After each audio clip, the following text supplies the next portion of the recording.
Strategic software development for girls new to programming. Avoid generic algorithmic ideas. Don't create reusable nodes that when nested together create a tree that you shape into an application. You have to create an application object with toolboxes and tools, scenery and scenes or screens, commander with commands and history. You are naming things as they are so that AI can understand them by just looking at them, and not how they are supposed to be structured. There are two additional benefits to that. You can really spend days working on toolboxes or commands and make them unique and perfect. If you were reusing generic objects to create your application, you would be somewhat limited to only the changes that are useful for all the things. Unless necessary, avoid object inheritance as well. That is where you say Toolbox extends ToolCategories, or LoggedInUser extends user which extends profile. This kind of extending makes a total mess of things. Write poetry, long and winding objects. It's because you are no longer writing for other programmers. Now, you also write for artificial intelligence, which will benefit from flat simplicity. The biggest benefit is that you don't make a program by programming it first. Now, you must make programs by describing them first, by telling the story of your application. From this end, you see that it is critical to call things what they really are. The AI does not want you to talk about nested nodes. It wants a story, how everything fits together, how everything should be tested, how information flows, and it wants a clean separation between the major layers. There are 3 layers, it seems: server, application, and user interface. And you want to use the server as little as possible. You don't want 10,000 signups when you hit a front page somewhere to shut you down or cost you a lot of money. What follows is a brief overview of the 3. Without talking about any specific type of application, simply just going over the outline to help you get an overview of what should be inside a well-rounded program that the AI can help you with. CouchDB is a good starting point for server work. It runs in the browser and whenever possible synchronizes with CouchDB on the server. But you should just learn from the two. It would be best to have a simpler storage mechanism that follows the same principles. Key value stores, which is just x equals 1, key equals value. But instead of a simple identifier like x, you use paths such as /users, /alice, /projects equals A, B, C can go a long way. Whenever you store such a key value pair or retrieve it from storage, you also build a tree based on that path.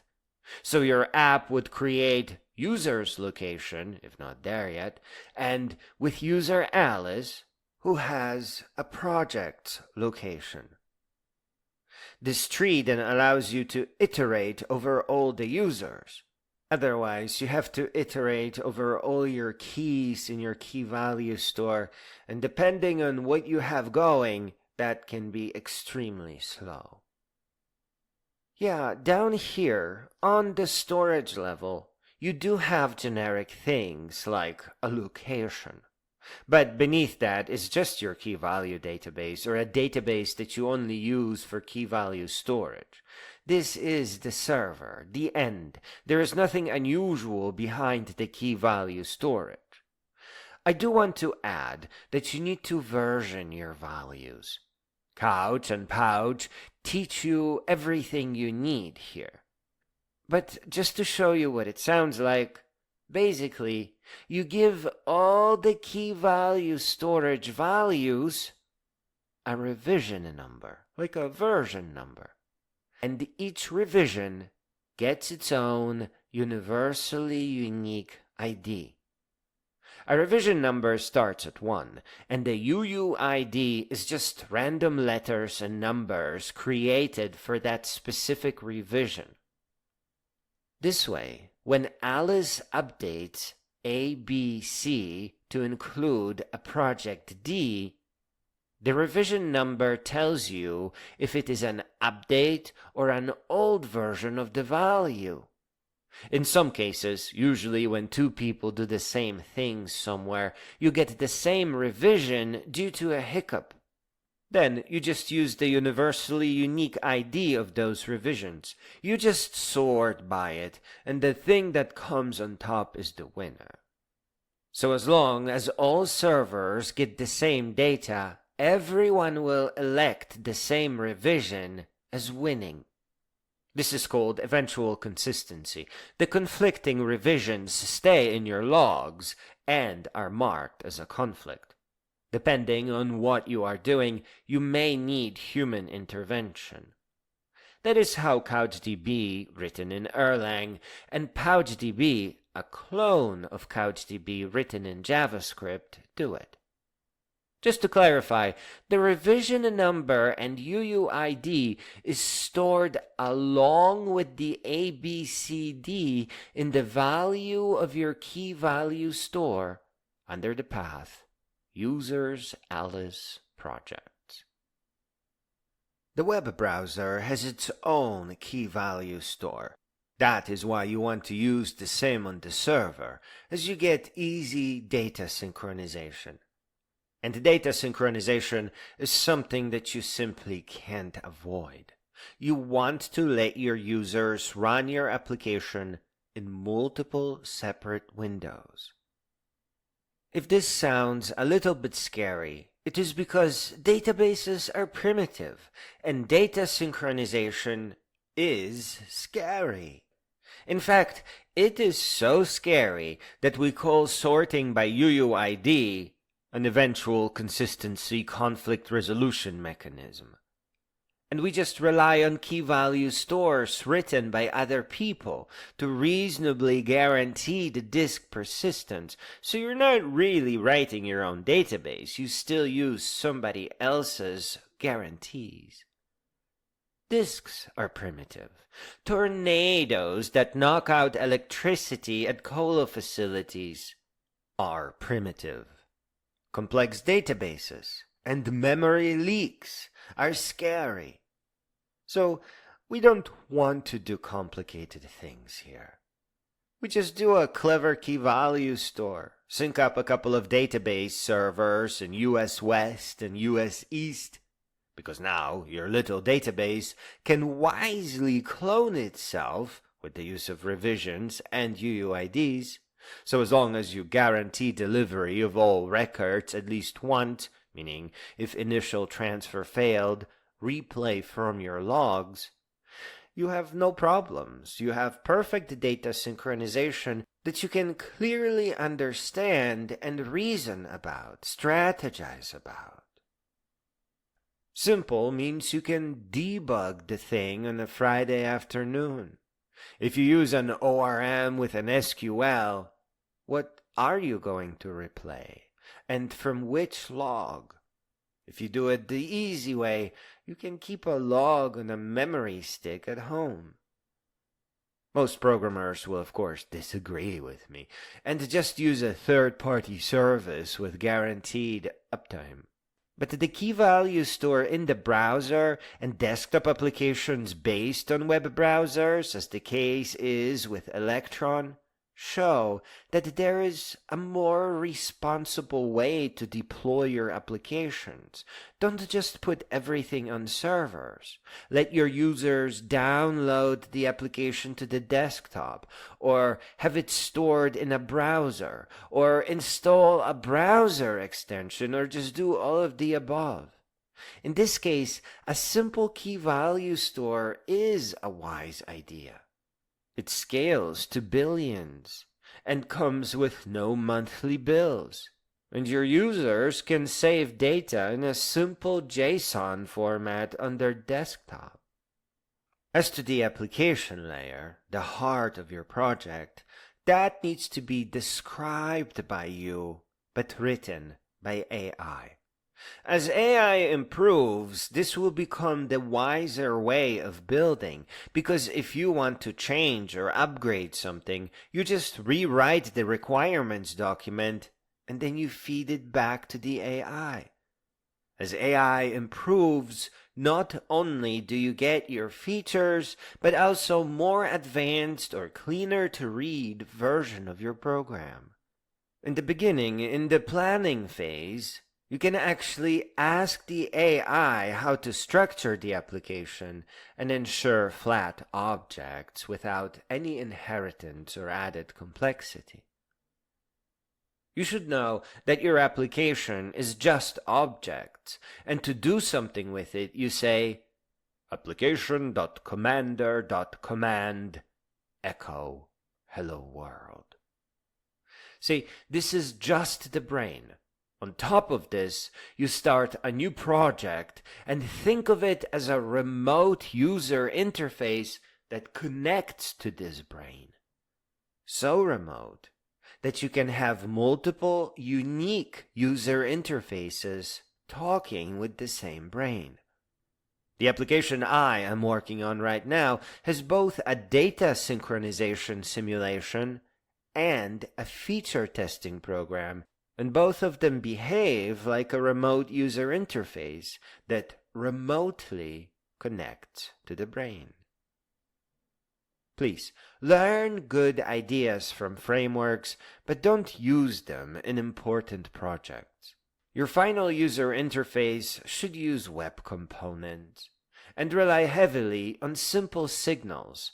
Signals are just reactive variables. You set a value through x.value equals 7 and listen to changes of x via unsubscribe function equals x.subscribe v, then console log v. Signals just flatten your user interface concerns. When your component is removed, you just call the unsubscribe functions and clear your memory.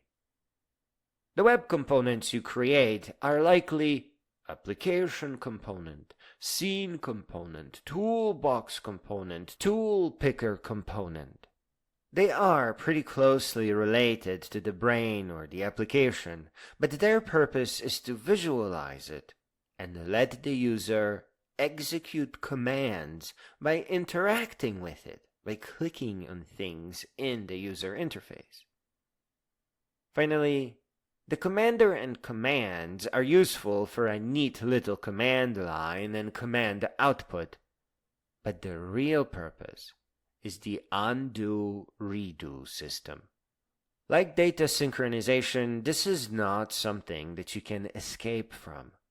But it is somewhat easy. You just give your commander a history that keeps a list of all the commands you executed, but you must think of them as events, not just commands.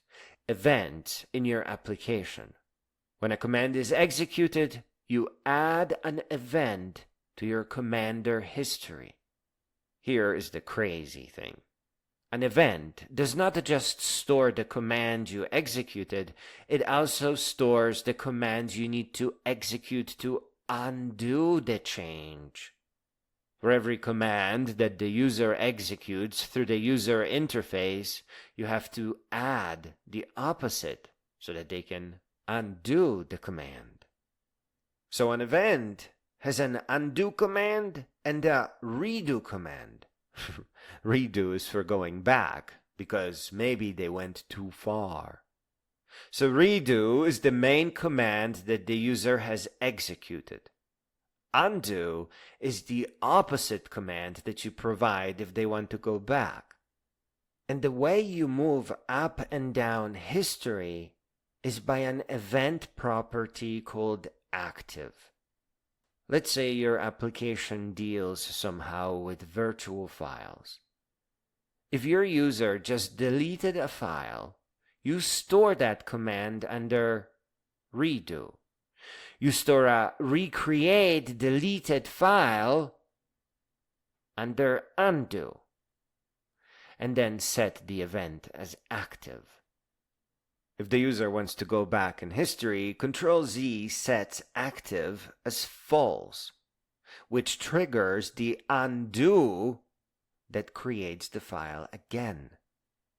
And if they decide that they really wanted to delete the file and press Shift-Ctrl-Z, you set active as true again, which now runs the redo command, where we stored the original delete, and yet again we delete that file. Your favorite AI just needs to get the gist of things, and will both explain it all in more detail and write a first version of whatever your application is about. This kind of text is how you get started. We divided your project into server, application or brain, and then user interface. You can now approach each of these separately and write a first draft requirement document for whichever one interests you the most, and of course with the aid of artificial intelligence. With the aid of AI, you can now engineer applications while learning programming. Hang on to all of your requirements docs. As you get better at programming, you will be able to revisit them, change just a couple of things, and feed them back into the AI to rejuvenate a wiser version of your program. This is a really beautiful way to learn programming.